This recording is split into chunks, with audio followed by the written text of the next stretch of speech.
kami hormati, Bapak dan Ibu guru yang kami hormati pula. Alhamdulillah, mari kita panjatkan puja dan puji syukur kita kehadirat Allah Subhanahu wa Ta'ala atas limpahan rahmat dan karunia kepada kita semua, sehingga pada pagi hari ini kita bisa bertemu kembali, bersilaturahmi kembali dalam kita mengikuti kegiatan sosialisasi budaya positif yang nanti akan disampaikan oleh Ibu Rizna yang merupakan calon guru penggerak angkatan 6 Kabupaten Kota. Salawat dan salam tak lupa kita aturkan kepada junjungan alam Nabi besar Muhammad Sallallahu Alaihi Wasallam. Bapak dan Ibu yang kami hormati, sosialisasi budaya positif yang akan disampaikan oleh Ibu Rizna hari ini, untuk lebih berkahnya mari kita buka dengan sama-sama melafazkan basmalah. Berikutnya mari kita dengarkan sambutan dan kata pengantar dari Bapak Kepala SMP Negeri Patutu yang kami hormati, Pak Abdul Haris SPDP waktu dan tempat. Bismillahirrahmanirrahim. Assalamualaikum warahmatullahi wabarakatuh. Alhamdulillahirabbil alamin. Wassalatu wassalamu ala asyrafil anbiya wal mursalin wa ala alihi washabihi ajmain. Allahumma shalli ala Muhammad, Allahumma shalli ala sayyidina Muhammad, Allahumma shalli ala Muhammad wa ala ali sayyidina Muhammad. Yang kami hormati Ketua Komite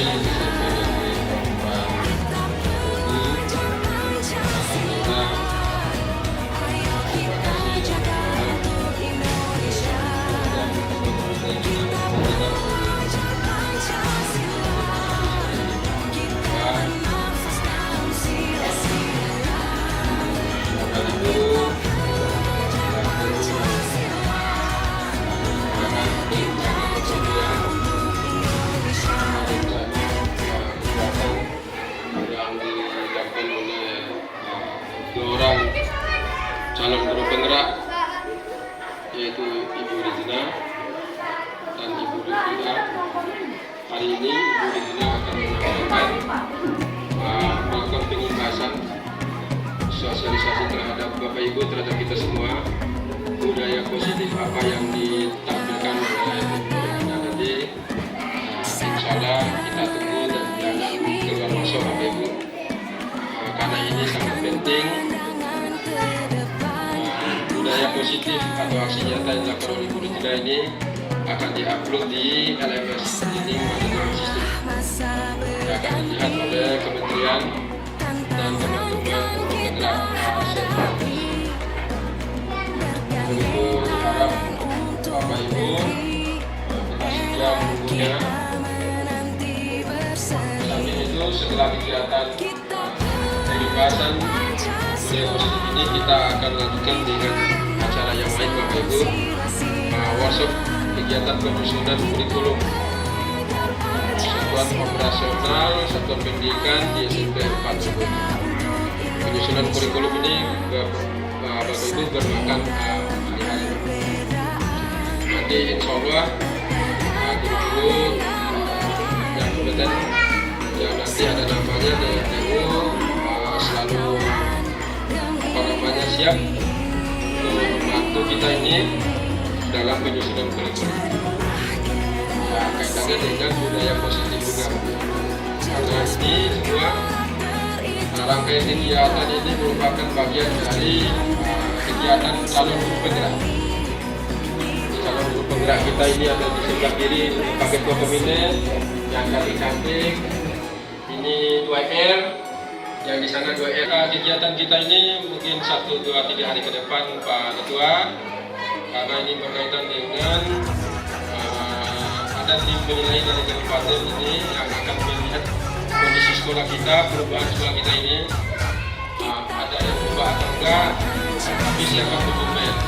Misalnya dokumen menanam bunga, ada pohon ini itu, ada pengolahan sampah, ada, jadi kita harus siapkan di Pak.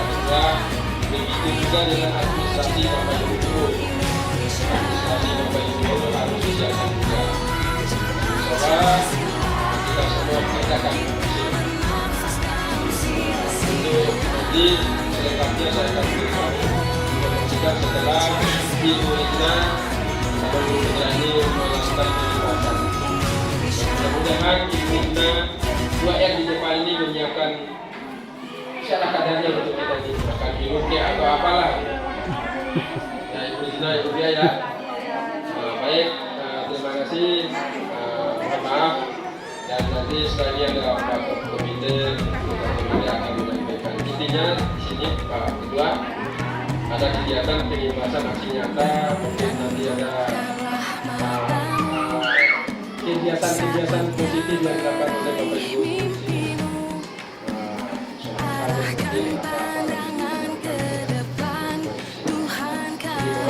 Ketua komite bersabar nanti apa sih hal yang menarik dari kerja orang guru kita yang ada di depan.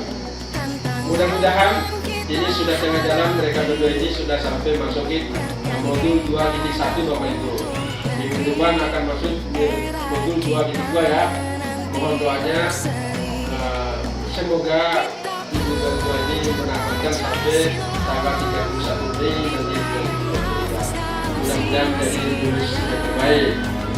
Nah, ini ada juga calon lulusan kita, Bapak kita ini Pak Jirian sana menjadi Pak. Ini guru hebat juga. Alhamdulillah, mudah-mudahan guru yang lain juga ikut seperti itu. Nanti disusul Pak Haji, Pak Heri, mudah-mudahan ikut juga bergabung di program guru penggerak. Guru penggerak ini kalau mereka sudah punya sertifikat guru penggerak, mereka bisa diangkat di pengetahuan dan sekolah. Alhamdulillah bisa kepala SMA 2, guru, menggantikan Pak Suherman, guru PA, bisa kepala SMP Al-Yamini, dekat rumahnya. Baik, terima kasih. Wassalamualaikum warahmatullahi wabarakatuh. Terima kasih kami sampaikan kepada Bapak Kepala Sekolah SMP Negeri Patobu, Bapak Abdul Haris SPD MPD. Berikut mari kita sama-sama mendengarkan pengantar dari Ketua Komite kita, Bapak Muhammad bin.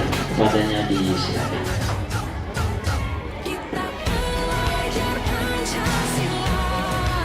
Bismillahirrahmanirrahim. Assalamualaikum warahmatullahi wabarakatuh. Alhamdulillah, wassalatu wassalamu ala asyrafil anbiya wal mursalin wa ala alihi washabihi ajma'in. Amma ba'd. Rabbi shrah li sadri wa yassir li amri wahlul 'uqdatam min lisani yafqahu qawli. Amma ba'd. Yang saya hormati Bapak Kepala SMP. Cara inti kita yaitu penyampaian materi sosialisasi tentang budaya positif yang akan disampaikan oleh Ibu Lijna SPD. Kepadanya disilakan. Bismillahirrahmanirrahim. Assalamualaikum warahmatullahi wabarakatuh. Selamat pagi, salam sehat untuk kita semua. Terima kasih atas kesempatannya yang kami hormati Bapak Kepala Sekolah, Bapak Komite SMP Negeri 4 Dompu, Bapak Wakil Kepala Sekolah, dan yang saya hormati juga Bapak Ibu Guru serta staf tata usaha. Pada kesempatan kali ini saya CGP Angkatan 6 akan mensosialisasikan tentang budaya positif. Jadi budaya positif ini kita bisa lakukan di lingkungan itu, yaitu di kelas, baru nanti pindahnya ke sekolah.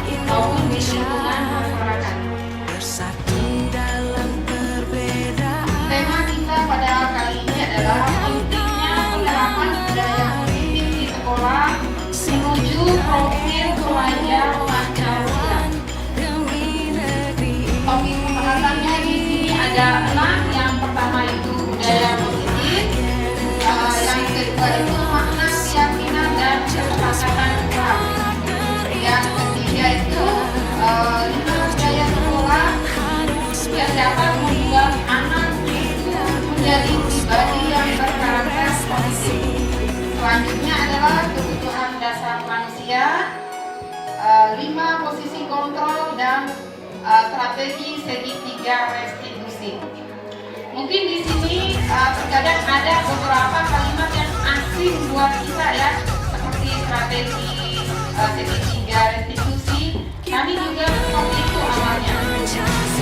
Baiklah, di mana budaya positif ini merupakan perwujudan dari nilai-nilai atau keyakinan universal yang diterapkan di sekolah. Kenapa budaya positif itu penting?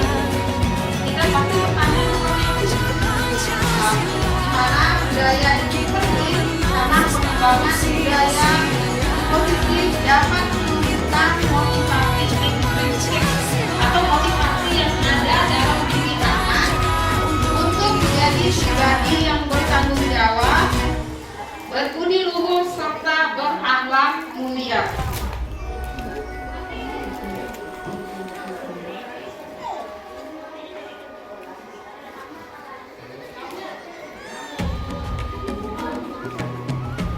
Untuk menumbuhkan budaya positif, kita bisa mulai dari lingkungan yang kecil, yaitu lingkungan kelas, di mana kita di sini membuat kesepakatan kelas yang diyakini oleh seluruh murid di kelas boleh bersama dengan guru mata pelajaran atau boleh juga bersama dengan wali kelas. Jadi di sini mereka kolaborasi, kerjasama.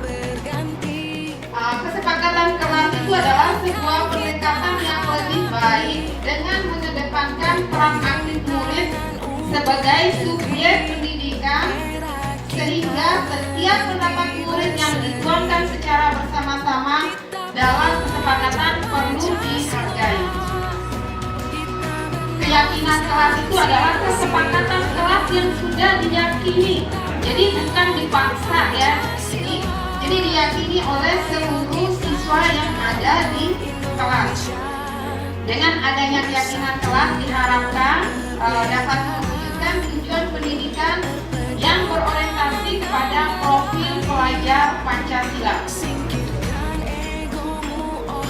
Bapak Ibu Guru, di sini ada 5 budaya sekolah yang dapat membuat anak tumbuh menjadi pribadi yang berkarakter positif. Kita di sini ini hanya 5 ya, masih banyak kalau masih bisa dituangkan. Yang pertama itu gerakan literasi sekolah. Kita tidak asing lagi dengan gerakan literasi sekolah.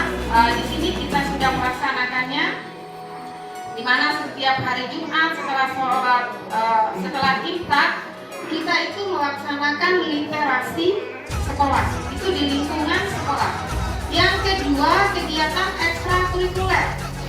Kegiatan ekstrakurikuler ini adalah untuk menumbuhkan minat dan bakat siswa. Bisa saja di sini adalah kegiatan PNR, kegiatan pramuka, dan juga kegiatan olahraga. Di sini ada beberapa jenis kegiatan ekstrakurikuler di bidang olahraga, contohnya bola voli, terus basket. Nah, sekarang dicanangkan lagi adalah panahan. Yang ketiga adalah kegiatan pembiasaan awal dan akhir proses belajar. Di kelas saya melakukan literasi, selain literasi di lingkungan sekolah. Jadi 10 menit sebelum memulai belajar, saya membiasakan anak-anak untuk membaca. Jadi membacanya ini tidak hanya sekedar membaca, jadi nanti ada umpan balik dari temannya. Untuk kegiatan akhir proses belajar, itu biasanya adalah umpan balik proses belajar yang dilakukan pada pembelajaran saat ini. Yang keempat, membiasakan perilaku baik yang bersifat spontan. Jadi budaya positif ini contohnya ketika kita berpapasan atau murid yang berpapasan dengan temannya tidak sengaja bersenggolan, jadi secara spontan anak-anak itu akan mengatakan, maaf, saya tidak sengaja. Jadi itu kata-kata spontan yang perlu harus dibiasakan. Ataupun ucapan terima kasih, sekedar mengucapkan poin ya, jangan lupa ucapkan terima kasih. Biasanya anak-anak seperti itu kalau bisa membiasakan budaya positif. Yang terakhir adalah meletakkan tata tertib. Jadi tata tertib ini menjadi benteng pembatas antara yang boleh dan tidak boleh, antara yang baik dan tidak baik. Selanjutnya adalah 5 kebutuhan dasar manusia. Jadi kita berbicara di sini, saya khususkan siswa ya. Siswa ketika dia tidak berperilaku baik atau membuat kesalahan, ada kebutuhan dasar yang tidak terpenuhi, di dalam dirinya. Tapi tidak semua kebutuhan dasar ini tidak terpenuhi. Bisa saja salah satunya. Jadi di sini ada 5 kebutuhan dasar manusia. Yang pertama itu adalah kebutuhan dasar bertahan hidup. Yang kedua, kebutuhan akan cinta dan kasih sayang. Selanjutnya adalah kebutuhan penguasaan atau pengakuan, ingin diakui oleh temannya. Yang keempat adalah kebutuhan kebebasan, jadi tidak ingin ditekan. Yang terakhir adalah kebutuhan akan kesenangan.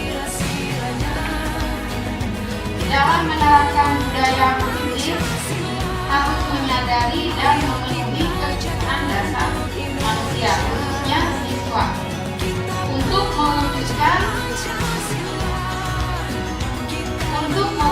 sekolah yang unggul. Salah satu upaya yang dapat dilakukan yaitu menjalin kolaborasi atau kerjasama antara siswa dengan guru, yaitu membuat keyakinan kelas. Jadi kita membuat keyakinan kelas itu untuk menumbuhkan daya positif. Apa aja sih kesepakatan kelas? Bisa saja kesepakatan kelas yang kita buat di kelas itu misalnya mengerjakan tugas tepat waktu. Jadi ada konsekuensinya bagi mereka yang tidak mengerjakan atau tidak tepat waktu. Atau kalau mereka mau keluar harus minta izin dulu. Jadi kesepakatan seperti itu yang harus diyakini oleh kita.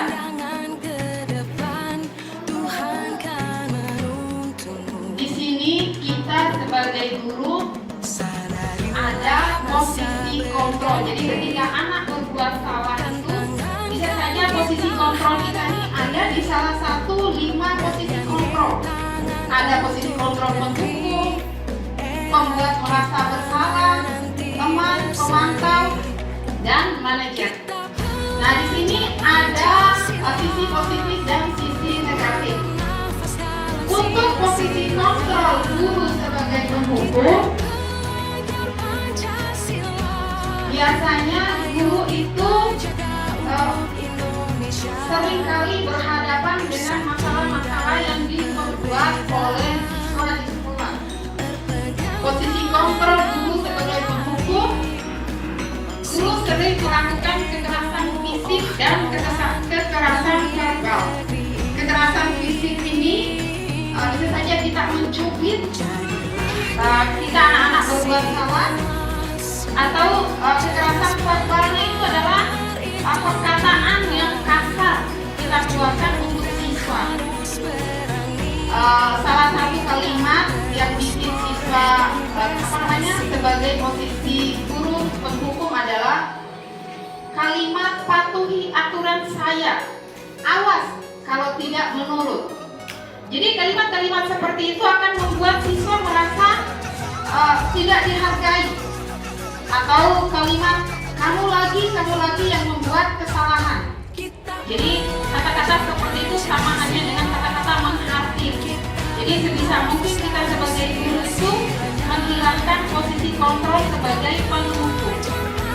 Yang kedua adalah pembuat merasa bersalah. Nah, untuk posisi kontrol pembuat merasa bersalah, guru itu walaupun bersuara lembut, suasana menjadi hening, tapi siswanya tidak seperti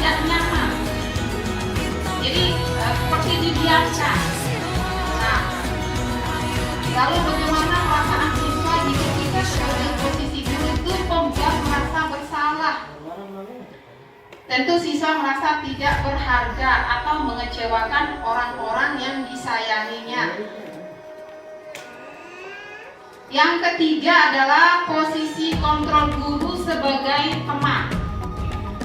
Nah, pada posisi ini guru tidak akan menyakiti siswa, tetapi melaksanakan tugas sebagai pengontrol bagi siswanya melalui tindakan yang persuasif.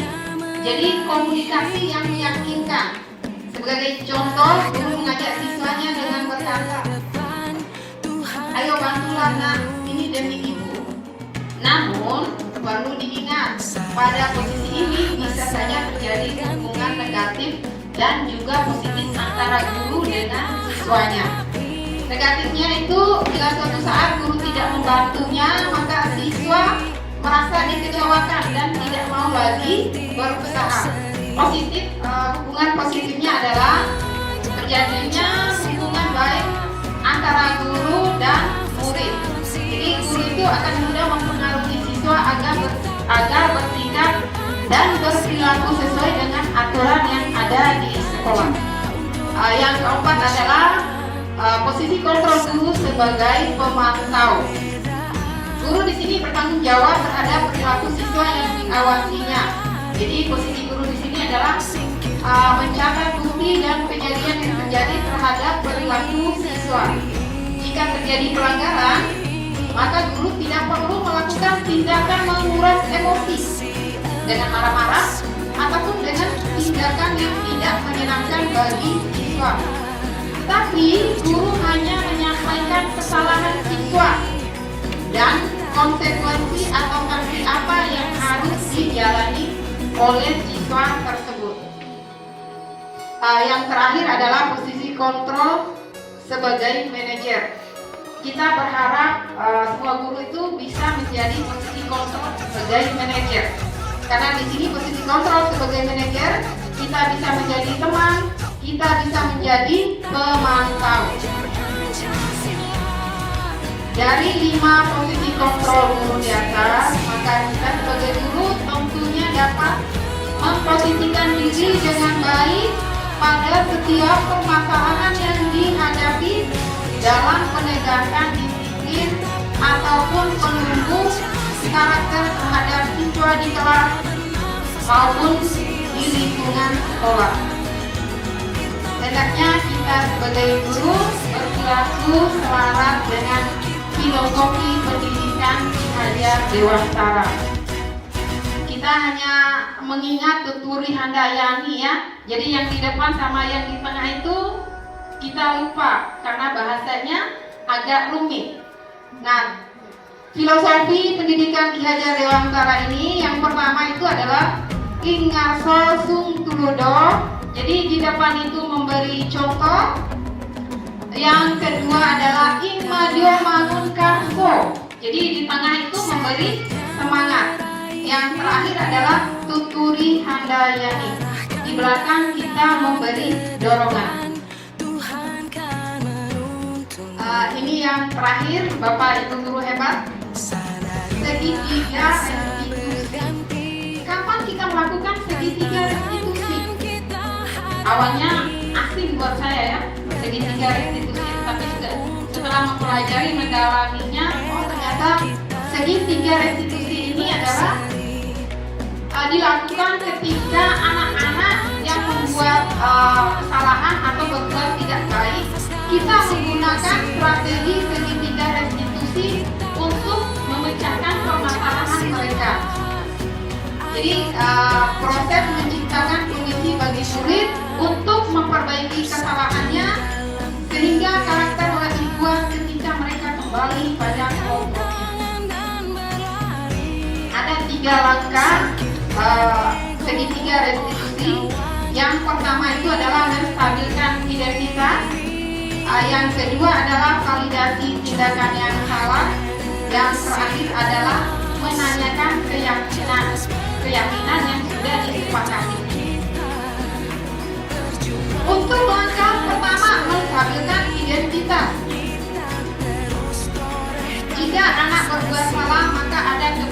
dasar anak yang tidak terpenuhi. Jadi pada awal tadi saya sudah katakan anak berbuat salah itu ada salah satu kebutuhan dasar yang tidak terpenuhi. Bisa saja juga semuanya. Bagian dasar segitiga restitusi memiliki tujuan untuk merubah orang yang gagal atau anak yang gagal karena telah membuat kesalahan menjadi orang yang sukses. Kita di sini harus mampu meyakinkan mereka dengan salah satu kalimat yang kita katakan ketika menstabilkan identitas adalah tidak ada manusia yang sempurna. Ibu atau bapak juga pernah berbuat salah. Jadi bukan menghakimi mereka dengan menggunakan kata-kata kasar, walaupun mereka telah bersalah. Yang kedua adalah validasi tindakan yang salah. Konsep langkah kedua ini kita harus memahami kebutuhan dasar apa yang mendasari tindakan anak berbuat salah. Yang terakhir adalah menanyakan keyakinan. Ketika langkah pertama dan kedua sukses kita lakukan, maka anak akan siap dihubungkan dengan nilai-nilai yang dipercayanya dan berpindah menjadi orang yang diinginkan. Penting menanyakan ke anak tentang kehidupan ke depan yang dia inginkan. Ketika mereka sudah menemukan gambaran masa depannya, guru dapat membantu mereka untuk fokus gambarannya. Jadi segitiga restitusi ini kita bukan menghakimi ya atau menyalahkan anak yang berbuat salah, tetapi kita sebagai guru sama-sama mencari solusi yang harus kita selesaikan atas kesalahan yang mereka perbuat. Demikian sosialisasi saya tentang budaya positif. Mudah-mudahan bisa kita terapkan di kelas lingkungan kecil maupun di lingkungan besar kita di sekolah. Terima kasih atas perhatiannya. Mohon maaf jika penjelasan yang saya sampaikan itu kurang berkenan di hati Bapak Ibu. Demikianlah saya ucapkan alhamdulillah. Terima kasih. Wassalamualaikum warahmatullahi wabarakatuh.